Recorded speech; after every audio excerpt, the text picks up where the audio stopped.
안녕하세요. 마포구 서교동에 있는 진진에 다녀왔습니다. 여기가 위치는 서교동에 있고 지하철에서는 약간 걸어가셔야 합니다. 제일 가까운 지하철역은 망원역이에요. 그리고 주차장이 따로 있지는 않아요. 그래서 길에 있는 공영주차장을 이용하면 되는데 여기가 가격이 10분에 500원인가 600원인가 했었어요. 진진은 로드샵 중식당 중에서는 상당히 유명한 곳입니다. 왕육성 셰프님이 운영하시는 곳인데 이분이 중식 좋아하시는 분들한테는 목란의 이연복 셰프님이나 홍보가게 여경래 셰프님만큼 유명하신 분이에요. 위 두 분은 TV에 자주 나오셔서 어느 정도 인지도가 있으시죠. 그런데 왕 셰프님은 두 분보다는 약간 늦게 인지도가 올라가는 느낌이네요. 여기 진진 멘보샤가 HMR 이마트 피코크 제품으로 나왔던데 좋아하던 셰프님이 점점 잘 되시는 모습을 보니까 기분이 좋습니다. 그렇지만 저는 먹어보진 않았어요. 진진 이야기를 조금 하면 여기가 15년도에 오픈을 했어요. 근데 오픈을 하자마자 사람들이 몰려들어서 예약하기가 쉽지 않은 식당이 되었습니다. 지금은 좀 편한 편이에요. 여기가 얼마나 맛있는지를 김구라씨 스타일로 이야기를 하면 15년도 오픈을 해서 15년도에 2호점을 오픈을 하고 16년도에 3호점을 오픈할 정도로 맛있다. 장사가 잘 되는 게 맛있다의 척도는 아니겠지만 그냥 저런 식으로 한 번쯤은 이야기해보고 싶었습니다. 아무튼 여기가 이렇게 장사가 잘 되는 데는 이유가 있어요. 맛있고 저렴합니다. 요리들이 만원대부터 있으니까 부담 없이 이거저거 주문해서 먹기에 상당히 괜찮은 곳이기도 해요. 그리고 중식으로 미슐랭 원스타를 서울에서 처음 받은 곳이기도 합니다. 미슐랭이 서울에 처음 들어왔을 때 이때 중식당 중에서 두 곳만 별을 받았었거든요. 포시즌스에 있는 유유안이랑 여기 진진 둘 다 원스타예요. 그러다가 진진은 빅구르망으로 바뀌었고 유유안은 아직 원스타를 유지하고 있습니다. 그래도 미슐랭 없는 곳들도 맛있는 곳들이 많으니까 너무 크게 신경을 안 쓰셔도 될 것 같긴 합니다. 인테리어가 눈에 띄는 정도는 아니고 심플합니다. 이게 여기 셰프님의 스타일이 좀 묻어있는 건데 요즘에는 저렇게 사회적 거리두기 테이블이 생겼네요. 오픈하시기 전에는 플라자 호텔 도원이랑 여기도 맛있죠. 코리아나 호텔에 계셨었는데 거기는 호텔이다 보니까 기본 가격이 있잖아요. 그래서 가격이 높았어요. 그런데 여기 오픈하실 때는 요리 가격을 저렴하게 하고 싶으셔서 인테리어 비용이랑 뭐 월세나 권리금을 최소화하신 걸로 알고 있습니다. 아까도 말씀드렸지만 지하철이랑 좀 거리가 멀기도 하죠. 그러면은 월세가 싸니까 인테리어 비용도 줄이는 만큼 가격이 내려가기도 하고요. 그래서 음식 가격이 실제로 좀 저렴해요. 만원대 요리들도 많고요. 땅콩은 짭짤합니다. 그리고 여기가 회원제를 하고 있어요. 회원이 되면은 술 빼고 음식들이 20% 저렴해집니다. 회원 가격은 유효기간 없이 3만원. 계산할 때 회원 가입을 해도 되니까 드셔보고 또 와도 괜찮다 싶으면은 가입하시는 것도 좋은 방법입니다. 대게살 볶음, 진진의 시그니처 중에 하나예요. 저도 올 때마다 하나씩은 주문을 하게 되네요. 게살을 죽순이랑 계란이랑 볶아서 위에 고추기름을 뿌렸습니다. 이게 그런데 간이 약간 센 편이에요. 그냥 먹어도 맛있긴 한데 간이 술안주 간으로 맞춰져 있는 느낌입니다. 계속 이것만 먹기에는 약간 부담스럽다고 해야 되나? 밥이랑 같이 먹어야 더 맛있을 것 같은 느낌이 들기도 하네요. 그리고 저 게살이 그 보통 되게 좋은 거 먹었을 때 나는 그 각각류의 단맛을 생각하고 먹으면은 좀 부족합니다. 그럴 수밖에 없기도 한 게 이게 가격이 회원가가 22,800원인데 원가 구조상 그런 맛이 나기가 쉽지는 않겠죠. 양이 많이 들어있어서. 그래도 가격 생각하고 먹으면은 나쁜 편은 아닙니다. 죽순도 잘 어울리고 점도도 괜찮은 편이고 이름은 그냥 대게살 말고 게살 볶음으로 해야 할 것 같긴 하네요. 그리고 뒤에 이야기 하려다가 보통 다 끝까지 안 보시니까 앞부분의 이야기를 잠시 해보면 진진이 일반적인 한국식 중식이라고 해야 되나요? 우리가 보통 먹는 짜장과 탕수육 같은 그 느낌. 그쪽이랑은 살짝 거리가 있어요. 완전 그런 건 아닌데 전반적으로 음식들이 향이 어느 정도 있는 편이고 소스가 중국식 중식의 느낌이 있습니다. 중국식 중식이라고 하니까 웃기긴 한데 실제로 다르긴 다르니까요. 그렇다고 본토 가서 먹을 때 느껴지는 그 정도까지는 아니고 한 3분의 1 정도 외국 느낌이 납니다. 그래서 중국식 중식처럼 향 있는 거 싫어하시는 분들한테는 안 맞으실 수도 있을 것 같아요.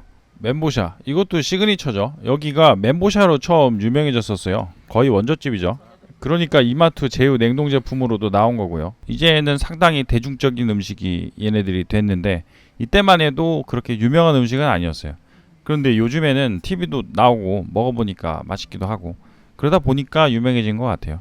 저도 이거 처음 먹어봤을 때 그 느낌이 아직도 생각납니다. 새우살 다진 거를 안에 넣고 위아래로 식빵을 올려서 튀긴 겁니다. 식빵이 튀겨지면서 바삭한데 튀겼으니까 기름기도 어느 정도 있고 안에는 새우가 촉촉하게 자리 잡고 있으니까 맛있죠. 이거를 튀기는 게 기술이라고 하더라고요. 실제로 잘 못 만들면은 식빵이 기름을 많이 머금고 있어서 느끼합니다. 그런데 여기는 그런 거 없이 잘 튀겼어요. 기름기도 별로 없습니다. 상당히 잘 튀겨서 씹었을 때 소리도 좋아요. 들어가는 새우는 후추간이 어느 정도 돼 있고 파도 조금 들어가 있어요. 그래서 저 겉에 탄 것처럼 까맣게 보이는 것들이 파예요. 파 탄 거. 식빵이랑 새우 완자의 비율도 좋은 편이에요. 욕심내서 새우를 너무 많이 넣으면은 비율이 깨지기도 하는데 이거는 취향 차일 수도 있어요. 새우가 더 많은 거를 좋아하시는 분들도 있으니까 그런 분들은 팔레드신 추천드립니다. 거기가 새우를 많이 넣어요. 그리고 이것도 간이 살짝 강하고 향이 좀 있습니다. 그리고 식빵의 맛이 약간 묘하긴 한데 그래도 여기 왔으면은 이거는 추천입니다.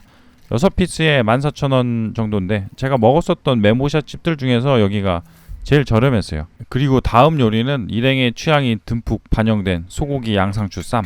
소고기를 두반장이랑 야채들을 넣고 볶아서 가운데 놨어요. 그리고 그 주변에 면 튀긴 거를 좀 놔두고 이거를 같이 양상추에 싸 먹으면 됩니다. 양상추야 뭐 양상추죠. 추가로 더 달라고 부르지 말라는 압박이 느껴지는 양이었어요. 소고기의 질이 그렇게 좋은 편은 아니에요. 그래서 간이 좀 있게 볶은 것 같은데 따로 먹어보니까 약간 딱딱하기도 합니다. 그런데 저걸 옆에 있는 면 튀긴 거랑 저렇게 같이 싸 먹으면은 상당합니다. 식감 요리예요. 제가 좋아하지도 않는 양상추를 계속 먹게 됐어요. 양상추가 아삭하고 면이 굉장히 바삭해요.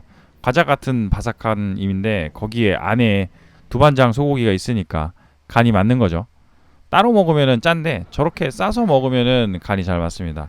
중간에 리프레시하는 느낌도 괜찮았고 식감이 아주 좋아서 맛있게 먹었습니다. 대신 고기는 조금 아쉽다.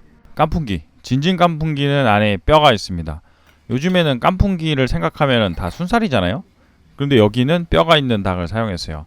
이게 옛날 깐풍기 스타일이라고 해야 되나? 예전에는 이렇게 뼈 있는 깐풍기를 내는 곳들이 있었어요. 그런데 언젠가부터 이제 점점 없어지고 있죠. 아무래도 뼈 없는 게 먹기는 편하니까요. 그런데 여기는 예전 스타일을 고수하시는 듯 합니다. 먹다 보면은 느껴지는 부분이 얘들이 어디서 잔뜩 맞고 온 것처럼 뼈가 다 부서져 있어요. 교촌치킨처럼 잘게 잘라놨다 뭐 그런 게 아니고 그만큼 잘라놓기도 했어요. 그런데 먹다 보면은 뼈 자체가 부서져서 뼈 조각이 따로 놀 때가 있어요. 그래서 계속 신경 쓰면서 이걸 먹어야 되는데 상당히 피곤한 일이긴 합니다. 튀김 껍질은 약간 두꺼운 편이고 튀김옷이 바삭하거나 그러진 않아요. 아무래도 소스에 볶았으니까 그렇게 되죠. 그리고 단맛보다는 간장 맛이 강한 편이에요. 그런데 이거는 뼈 때문에 호불호가 있을 수 있을 것 같긴 합니다. 아무래도 먹기에 귀찮죠. 같이 간 일행 중에 한 명이 이날 뼈 있는 깐풍기를 처음 먹어본 양반인데 놀라더라고요. 뼈가 왜 있냐. 저야 이거 보고 옛날 생각나서 좋았었지만 처음 뼈 있는 거 드시는 분들은 모르고 한 번에 씹으실 수 있으니까 이빨을 생각해서 조심하셔야 될 것 같아요. 계란국. 이날 메인이었던 칭칭우럭. 팔을 이불처럼 덮어서 나옵니다. 우럭 한 마리를 통째로 쪘어요. 그리고 간장 베이스 소스를 뿌리고 팔을 올렸습니다. 생강향도 좀 나고 고수도 조금 들어가 있어요. 저렇게 소스를 적셔주는 것도 좋아요. 찌고 나서 소스를 부은 거라 소스가 생선살에 깊이 배어있지는 않거든요. 간장 베이스 소스라고 하니까 메로구이의 달달한 양념을 생각하실 수도 있는데 그쪽은 전혀 아니고 오양장육 만들 때 사용하는 소스 같은 느낌이에요. 간장 생강맛이라고 해야 되나요? 이것도 중국식 중식의 향이 어느 정도 있습니다.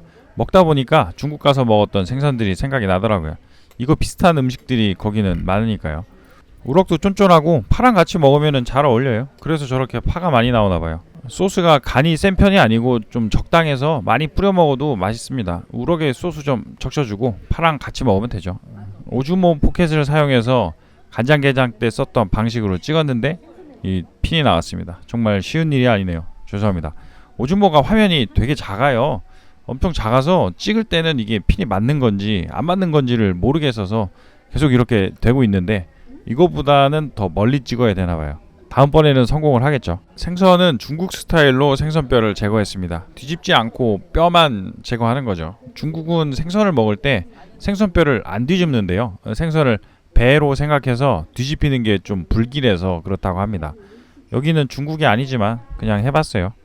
다 부서졌네요. 이게 뱃살 부위. 제가 우럭에서 제일 좋아하는 곳입니다. 이런 거는 누구보다 빨리 가지고 오는 편이에요. 대신 이런 경우에는 제가 뼈를 다 바르니까 일하는 만큼 먹는다. 그런 거죠. 다른 부분들보다 기름기도 많고 식감도 좋고 맛있죠. 생선 뱃살이야 무슨 생선이든지 맛있긴 하니까요. 볼살도 쫀쫀하고 맛있죠. 이 부분도 제가 좋아합니다. 식감이 상당하니까. 이런 찜 요리에서는 놓칠 수 없는 부분입니다. 칭칭우럭은 생선 좋아하시고 중국스러운 향 나는 중식 좋아하시는 분들이면은 추천입니다. 저는 굉장히 좋아합니다. 그래서 이날 일행들이 이 요리는 거의 안 먹었는데 그래서 열심히 제가 다 먹었습니다. 머리까지 다 분해해서 먹었어요. 머리를 먹는 과정은 보기가 곤란하실 것 같아서 찍지는 않았습니다. 마지막 볶음밥 잘 볶았어요. 밥알이 하나하나 코팅이 잘 되어 있어요. 뭔가 메인이 될 만한 재료들이 이 볶음밥 안에 들어가 있지는 않는데 묘하게 저 샐러리가 들어간 게 향이 은근 괜찮더라고요. 맛있게 먹었었던 진진. 요즘에는 중식당들이 기본 이상 하는 곳들이 많아지고 진진도 4, 5점까지 생겨서 예전만큼 어마어마한 예약이랑 웨이팅을 뚫고 가야 되는 건 아닌데 누가 중식 저렴하고 맛있는 곳 추천해달라고 하면은 항상 생각나는 곳 중에 한 곳이에요. 가성비 면으로는 정말 훌륭해요.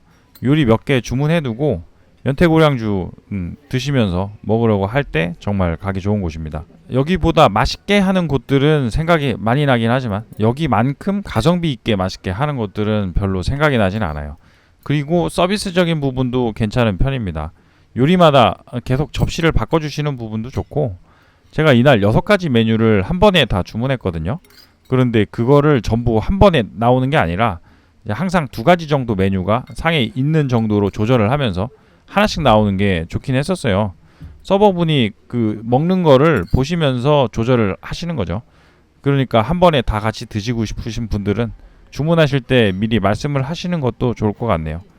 그리고 마지막으로 여기는 한국식 중식을 생각하고 가신다면 약간은 다를 수가 있으니까 이 점은 참고를 하고 가시는 게 좋을 것 같습니다. 긴 영상 시청해 주셔서 감사드립니다. 좋아요나 구독해 주시면 조금 더 아주 많이 감사드릴 것 같습니다. 알림도 부탁드리겠습니다.